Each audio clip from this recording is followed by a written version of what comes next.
A delegation consisting of government officials, Employers Federation and the trade union led by Labour Minister Honourable Dr. Virginia Albert-Poyotte visited the International Labour Office ILO in Trinidad and Tobago from November 5th to the 8th with the aim to familiarise these entities with the international labour standards.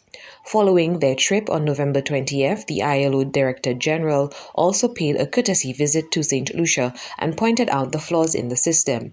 Therefore, Dr. Albert-Poyotte anticipates Saint Lucia's attendance at upcoming ILO conventions. I am looking forward to the ILO conventions.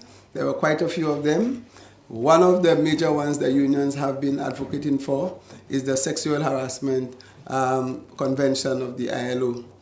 ILO number 190, and the government has made a commitment to look at that. So the ILO will be working with us to ratify a number of these conventions so that we comply with ILO standards. As such, the Labour Minister notes in order to achieve industrial peace, there must be reform within the department itself. The Department of Labour is going through a major transformation because in recent times, this department got a new permanent secretary.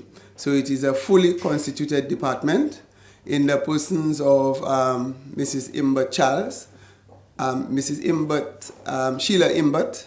She is the permanent secretary at the Department of Labour, and she's also responsible for gender affairs.